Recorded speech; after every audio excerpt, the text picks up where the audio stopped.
네, 오늘 수소차 관련주들의 주가 상승이 나타나고 있습니다.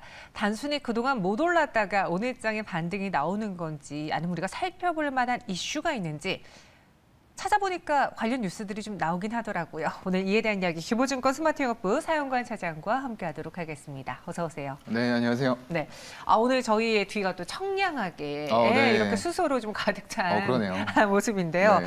오늘 그래서 제가 수소차 관련 뉴스를 좀 찾아봤더니 네. 제일 먼저 눈에 띄었던 게 현대차 그룹의 내용이었어요. 왜냐, 사실 우리가 전기차 시장에 좀 늦게 출발해서 그랬죠. 이 수소차 시장만큼은 선점하자. 정부에서도 밀어주고 기업에서도 과감하게 뛰어들었던 게 수소고 맞아요. 특히 그 선도에는 현대가 있었잖아요. 예. 근데 이번에 비공개 임원회의에서 정의선 회장이 전기차 비중을 늘리고 수소차에 힘을 빼라고 했대. 이게 무슨 말입니까? 글쎄요. 힘을 완전히 빼란 얘기는 아닌 것 같아요. 네. 언제든지 출발할 준비는 하고 있어라라는 얘기 같은데요. 아무래도 시장성이 없어요. 그렇다 보니까 이거 팔아봐야 5,000대, 6,000대거든요. 그런데 여기에서 수익을 얼마만큼 거둘 수 있을까라고 생각했을 때에는 지금 여기에다가 힘을 쏟는 것보다는 가고 있는 글로벌 트렌드, 빅 트렌드가 이미 되어버린 전기차 시장에 저 집중을 하라라는 주문이 아니었을까라고 좀 생각을 하고요. 일단 요즘에 리스크가 너무나도 많습니다. 예측 못했던 코로나에 그리고 러우 사태는 여전히 지속이 되고 있고요. 거기다 고용 지표는 우리가 기대했던 것과는 다르게 너무 잘 나왔어요. 그리고 CPI는 약간 꺾이는 모습들 나오면서 시장이 흘러내렸다가 급하게 V자로 반등할 것 같지는 않지만 어쨌건 간에 경기 침체 우려를 일정 부분 덜어내면서 시장이 우상향할 수 있는 그런 분위기들을 만들어져 가고 있다는 거죠. 근데 이런 쪽에서 굳이 리스크를 택하면서 시장성이 낮은 수소차단을 계속적으로 해나갈 필요가 있겠느냐. 물론 하긴 할 겁니다. 그런데 거기에다 힘을 쏟는 것보다는 전기차 쪽에 더욱더 집중하는 게 선택과 집중 전략에서는 맞다라는 의견으로 좀 받아들이시는 게 좋지 않을까 싶네요. 실제로 국내에서도요, 상반기에 수소법 개정안이 통과됐음에도 불구하고 수소차 보급 속도는 좀 주춤하다고 해요. 네. 그러니까 아직 전기차도 그렇잖아요. 네. 충전하려면은 그 충전소가 어디 있는지 확보하는데 또 맞아요. 신경이 곤두서 네. 있는데 수소차의 경우는 아직도 인프라가 더 부족하고 네. 그러다 보니 좀 보급 속도가 주춤한 거 아닐까요? 그런 것도 원인이 하나가 될 것 같고요. 네. 또 거꾸로 말하면은 충전소가 안 생기는 이유가 있겠죠. 수요가 네, 없었어요? 맞아요. 그래서 어떤 것이 먼저인지는 저도 잘 모르겠어요. 네. 닭이냐 달걀이 먼저냐 이런 문제 같은데 일단 최근에 미국 쪽 가장 이제 수소 쪽에서도 앞서 나가고 있는 그런 나라죠. 그런데 그쪽을 보게 되면은 수소 관련주들이 지속적으로 강세 흐름을 보여주고 있어요. 이거는 차량 쪽이 아닙니다. 여러분들 이게 2차 전지단 때문에 전기차의 대항마가 수소차다. 이렇게 생각하시면 안 돼요. 영역이 서로 다릅니다. 수소 쪽은 조금 더 장기간 에너지를 보관하는 이런 용도. 그렇기 때문에 탱크 이런 것들을 만들죠. 거기다가 보관을 하고 그 형태를 이제 기화시켜서 에너지원으로 변환시키는 거거든요. 그렇기 때문에 최근에 미국에서 또 인플레이션 감축 법안이 통과가 이제 거의 될 것으로 확실시되고 있죠. 그렇다고 하면은 여기에 또 수소 관련된 법안들이 포함이 되어 있어요. 이게 생산 과정에서조차 주겠다, 보조금을. 그런 부분들이다 보니까 대기업 입장에서는 안 할 이유가 없는 환경들이 만들어지고 있는 거예요. 그래서 가장 주요하게는 생산 전주기에서 발생되는 탄소량에 따라서 4단계로 차등해서 세액공제를 준다라는 혜택이 들어갈 것 같은데요. 최대 그린수소 1kg당 3달러의 보조금이 붙을 것 같아요. 그렇게 되면 그린 수소가 그레이 수소보다도 더 가격 경쟁력이 생기면서 그 시장이 급작스럽게 커질 수는 있겠으나 이게 차량단으로 적용될지 이런 부분들은 좀 고민을 해봐야 되지 않을까라고 생각이 되네요. 말씀하시기를 그 수요가 없어서 그런 건지 아니면 충전소가 없어서 수요가 부족한 건지 잘 모르겠다 하셨잖아요. 근데 실제로 수소차 판매량 부분에서는 생각보다 좀 더딘 것 같아요. 맞아요. 그 성장세가 둔화됐다라고 하는데 이 둔화가 어느 정도 됐는지 좀 지속될 것으로 예측하고 있습니까? 글쎄요. 일단 둔화가 좀 더 될 것 같아요. 네. 왜냐하면 전기차가 워낙에 빅트렌드로 가고 있기 때문에 차량만 놓고 비교하자면 굳이 말씀드렸던 대로 대기업들 입장에서는 지금 당장 시장성이 없는 글로벌 1년 판매량이 한 15,000대 정도밖에 안 돼요. 그래서 이번 연도 상반기에도 봤을 때 전체적으로 판 게 얼마 되지가 않습니다. 그런 상황에서 지금 우리나라의 승용차 모델은 넥소 딱 하나밖에 없어요. 네. 그런 상황이고요. 거기다가 아까 말씀드렸던 대로 충전 인프라도 부족합니다. 전국에 지금 우리나라만 봤을 때 전기차 충전기가 13만 개가량 있어요. 근데 수소 충전소는 176기밖에 없다라는 거죠. 그만큼 힘들게 찾아가서 충전을 해야 되고 이런 불편함들 때문에라도 가뜩이나 차종도 없는데 소비자들이 수소차 선택하겠느냐 이런 거예요. 그래서 지금은 글로벌 빅 트렌드는 내연기관차, 기존의 가솔린이라던가 디젤 쪽에서 전기차로 가고 있다는 부분들을 여러분들이 확실히 인식을 하셔야 될 것 같고요. 수소도 물론 나중에는 승용차가 아닌 상용차 단에서 개화가 될 거예요. 트럭이라던가 버스 이런 쪽들인데 그런 것들까지 가려면 아직까지는 시간적으로 조금 필요한 것 같다라는 부분들은 지금 당장 수소 어떤 이런 부분들에 대해서 차량용이 특히 좀 부각을 많이 받았었어요. 제네시스나 이런 쪽들에 이제 수소 적용하겠다라고 했는데 그런 부분이 시장성이 없으니까 현대차에서 보류를 해놨죠. 수소차 완전히 접은 건 아니고요. 나중에 다시 할 거지만 지금은 전기차에 집중을 하겠습니다라고 얘기를 한 거예요. 그렇기 때문에 굳이 우리가 지금 전기차가 잘 나가고 있는데 물론 가격은 많이 올랐죠. 근데 그만큼 시장도 그때보다는 많이 커졌고요. 재무제표에 반영이 되고 있는 기업들의 실적도 그때랑은 비교가 안 됩니다. 그래서 굳이 전기차가 아닌 수소 차량에 한정해서 종목들을 찾아 들어가야 될까라는 부분에 대해서는 퀘스천 마크를 드릴 수밖에 없네요. 저희가 여기까지 이야기를 들었을 때는 오늘 그래서 수소차 관련주가 빠져서 이들이 이런 이야기를 하는구나라고 생각하실 수 있는데 국내 내용은 이렇지만 지금 해외 이야기 때문에 오히려 수소 관련주들이 급등을 하고 있습니다.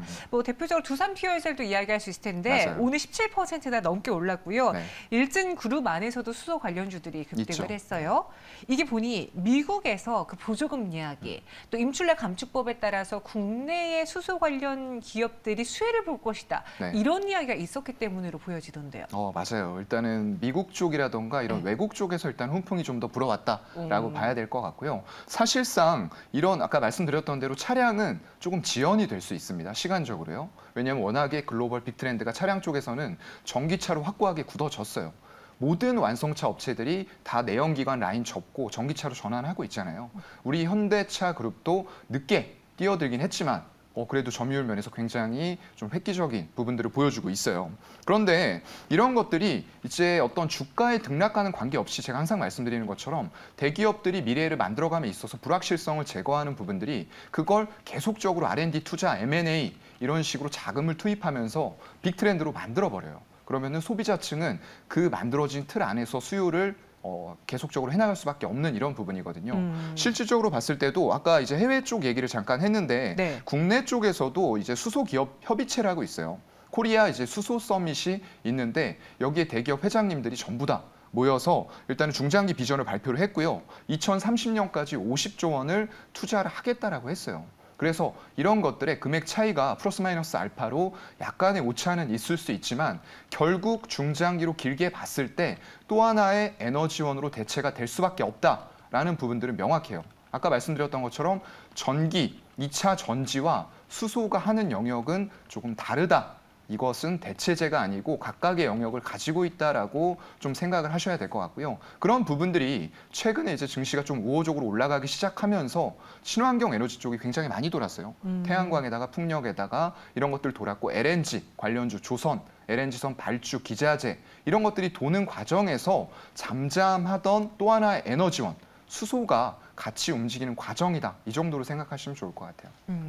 그러면은 오늘 이 수소 관련주들이 오르는 그 배경에는 미국에서 해외에서의 생산 이야기, 거기에 초점 맞추고 있잖아요. 그럼 우리가 이 수소 관련주들을 투자할 때도 뭐 충전소도 있을 테고 안전이야 수소 차 관련주도 있을 테고 혹은 뭐 수소를 만들어내는 생산업체도 있을 테고 좀 다양할 텐데 수소 생산 쪽으로 가는 게 맞는 건지 어떻게 전략을 좀 세워볼까요? 일단은 아무래도 수소 생산까지도 아까 미국에서 보조금을 줄 계획이다라고 얘기가 나왔었잖아요. 인플레 감축 법안에서요.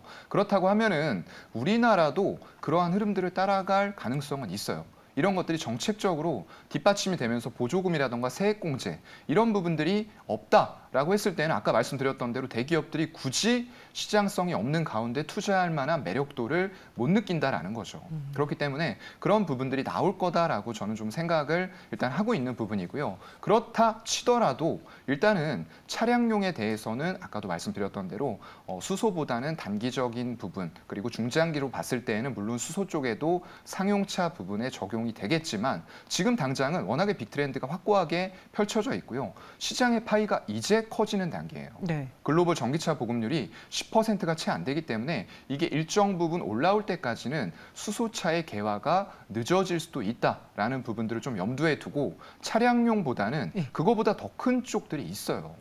ESS 쪽 에너지 저장 장치라던가 건물용 연료 전지 그리고 최근에는 데이터 센터 쪽의 발전 이런 쪽으로도 수소 연료 전지가 쓰인다라고 하거든요. 그래서 그런 쪽들을 본다라고 하면은 차량 용품, 차량 부품 이런 것들을 전문적으로 하는 기업들보다는 건물용 연료 전지라던가 데이터 센터 쪽으로 공급할 수 있는 연료 전지단으로 생산하는 그런 기업들의 포커스를 맞추시는 게 더 좋을 것 같습니다. 아, 그래서 오늘 두산 퓨얼셀이 조금 더 많이 오른 그렇다고 봐야 될 것 것도 같아요. 네. 있는 것 같네요.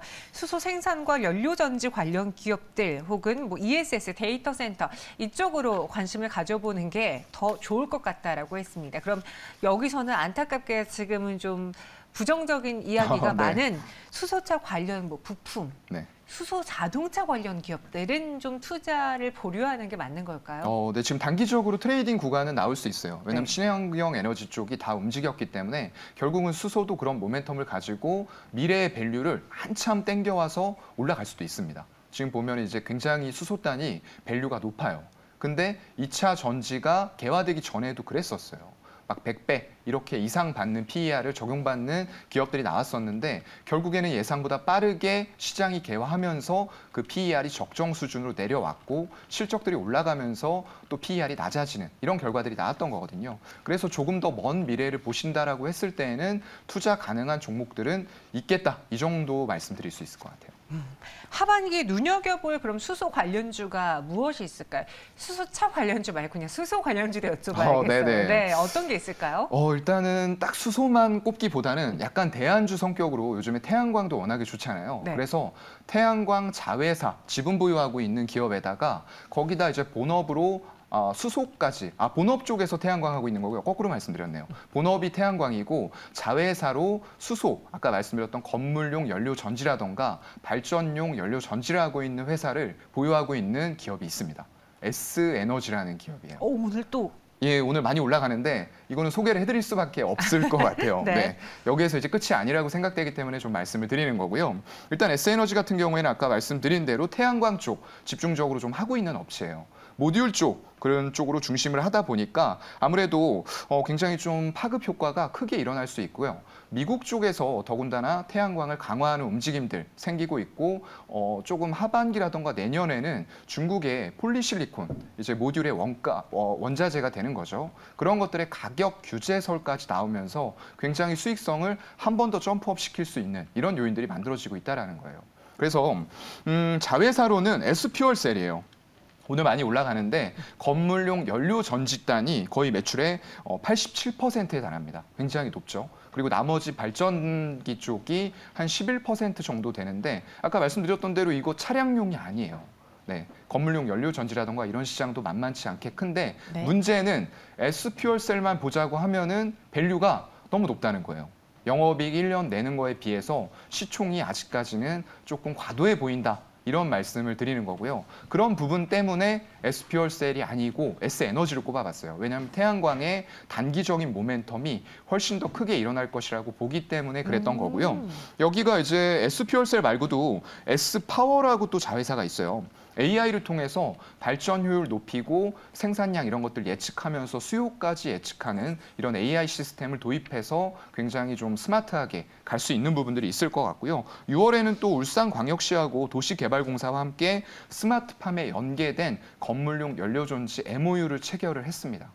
그만큼 국책과제 성격으로 같이 해나가고 있기 때문에 결국 아까 말씀드렸던 것처럼 정부 차원으로 정책이 뒷받침되지 않으면은 수소 산업은 크게 개화되기는 어려워요.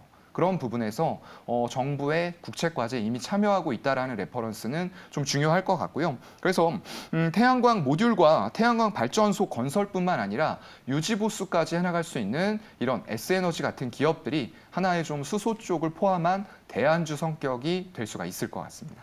S에너지 오늘장 14% 넘게 상승을 하고 있긴 한데 그래도 소개를 해드려야 되는 네, 종목이다라고 했습니다. 네. 태양광과 수소라는 걸 두 가지 다 가져가기 때문에 우리가 완전 수소 쪽으로만 보는 것보다는 더 안전하지 않겠느냐. 네. 지금의 흐름을 탈 수 있을 것이다. 가격 전략은 어떻게 세워볼까요? 오늘 굉장히 급등했다가 네. 당연히 부딪혀야 될 자리에 윗꼬리가 달리고 있어요. 6,100원을 돌파 못하고 이제 무너지고 있는데 글쎄요. 일단 조정이 크진 않을 것 같아요. 왜냐하면 태양광 자체 하나솔루션이나 현대에너지솔루션 이 자리에서도 사야 된다라고 말씀드렸는데 계속적으로 뻗어나가는 모습들이 나오고 있어요. 왜냐하면 하반기에는 실적들이 더 좋아질 것이 너무나도 자명하거든요. 그런 관점에서 S에너지도 조정이 깊지는 않을 것 같고요. 매물대 하단 한 5,700원 정도 부근에서 분할 매수하는 전략 유효할 것 같고요. 그리고 6,100원을 기술적으로 돌파한다라고 했을 때에는 주봉, 월봉으로 갔을 때 보이는 자리 7,500원 정도까지 홀딩이 가능할 것 같습니다. 네, 5,700원 정도 선에서는 매수를 다시 노려볼 수 있고 목표 주가는 7,500원 제시해드렸습니다. 저희 시청자 중에 버피님이 한 분 계신데요. 네. 오늘 다 팔았는데 다시 또 들어갈 타이밍을 노려보신다고 하네요. 고점에 파셨으면 잘 파신 거죠. 네, S에너지까지 알아봤고요. 사용과 차장 여기서 인사드리겠습니다. 오늘 설명 고맙습니다. 네, 고맙습니다.